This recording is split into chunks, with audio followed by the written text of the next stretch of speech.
In this module, we introduce how to become active readers, to offer effective note-taking strategies, to offer guidelines for developing reading sub-skills, to introduce critical reading and evaluation strategies. Alright, let's talk about how to select your reading, shopping around and selecting the best. It will be very difficult to select appropriate reading materials for you. When you are following a course, there will be numerous sources available for you. How could you select relevant material? So, it's very important for you to focus attention towards the relevance of the topics. You could use keywords to browse your materials. If you use the Google Scholar, you can type keywords on Google Scholar, and Google Scholar would give you numerous articles, books about your topic. By looking at the keywords, you can see whether the material is useful for you. Sometimes you can read the topics. Topics can be very interesting. Or read the abstracts. Abstract can be short and easy to read, and based on the information given in the abstract, you can see whether it's going to be a useful source or not. You also can read the name of the author. Some authors are quite popular in disciplines, so you see whether you are interested in the debates, theories presented by these authors. If you want to know more, you can read the details of these articles. You also can see the name of the publication. Sometimes some recognized books are published by recognized publishers. So it's really good to look at the publisher's name and place so that you can roughly judge whether this is going to be a reliable source or not. You also can skim through the books, papers, by looking at the content page, looking at the blurb, topics, subtopics, and the conclusion. You can just have an idea about what you will be reading in this article.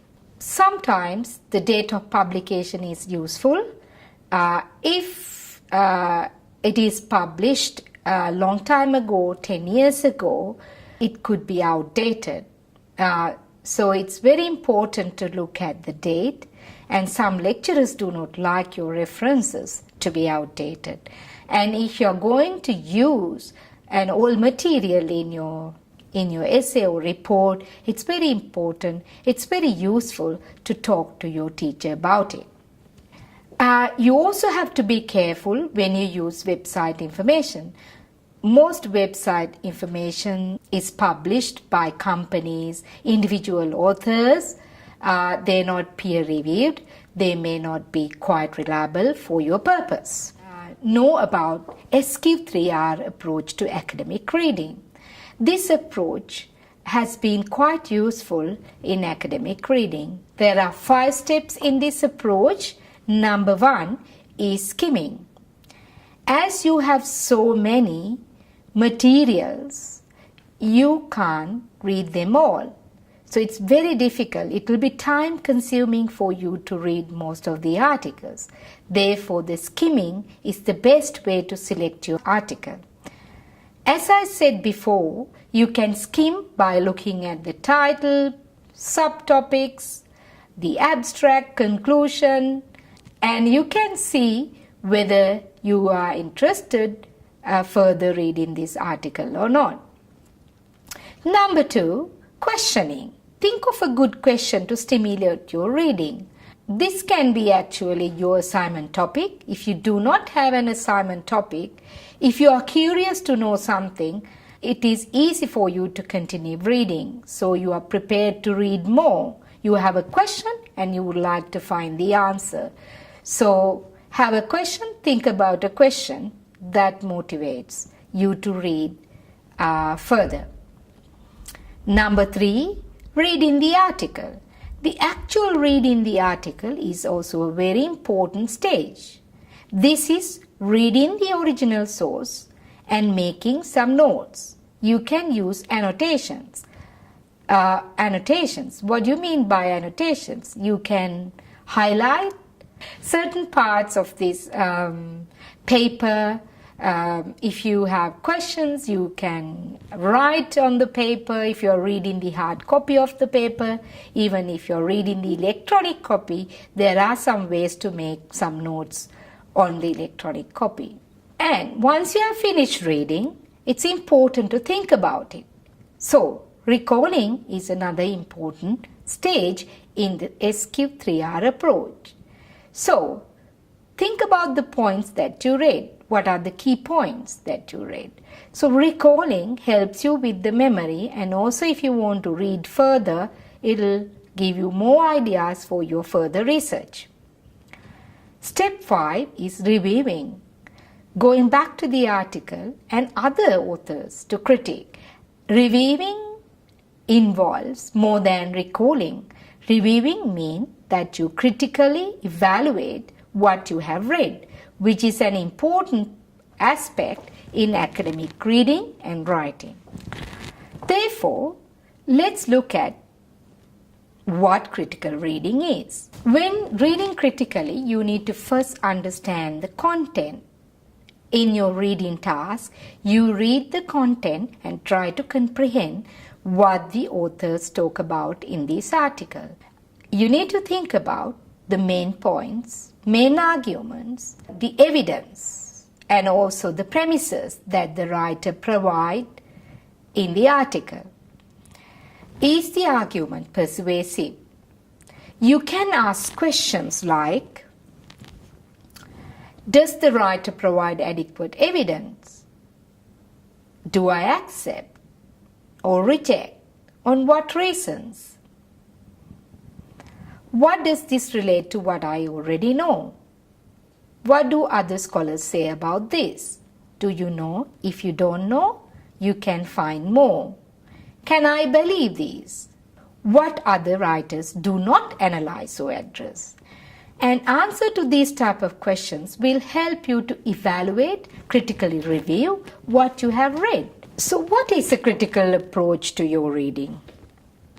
In this pyramid, you could see it goes from bottom to top. Read. What do? First, you need to read and you need to understand what's in an article, what the argument are, what the premises are, what the key points are. Then you should be able to summarize and paraphrase. You should be able to retell the story in your own words. That's what happens in summarizing and paraphrasing.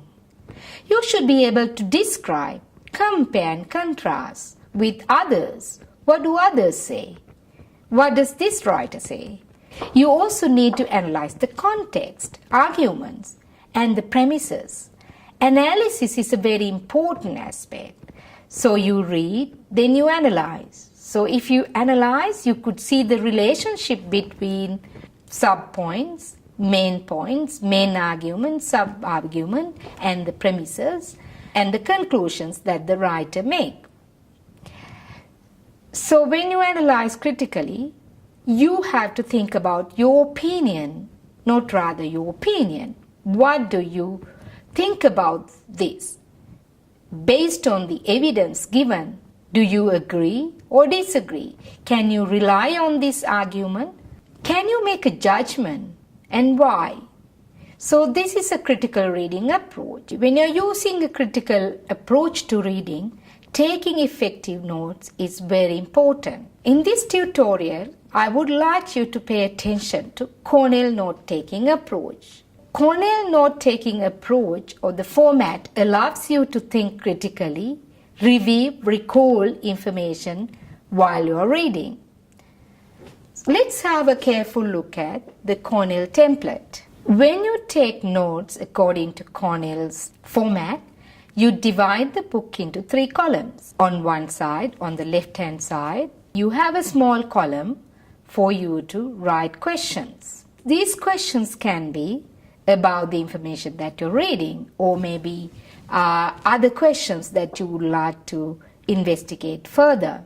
And the other column is for your notes. These are the main points, summary points from the article that you're reading. And the column below is summary of the article in your own words, so that you will avoid plagiarizing the original source. So according to Cornell note-taking system, you can develop a systematic approach to take your notes. And these notes will be effective, and you could use them in reviewing journal articles and using this information in your academic assignments. By using the critical approach to reading and taking effective notes, be a smart reader. Take notes systematically, take meaningful and useful notes, and also rely on academically recognized materials. Most materials are not academically recognized. The websites that you're reading may not be acceptable in your course. Therefore, rely on academically recognized materials. As you go, reflect on your reading. It's very important that you develop a critical approach to your reading. Just think about what you read, and also be tactical when using your reading in your assignments. And it's also very important, read the question carefully and find the useful facts, useful information for your assignment. Finally, be a mindful and a wise reader. Thank you very much.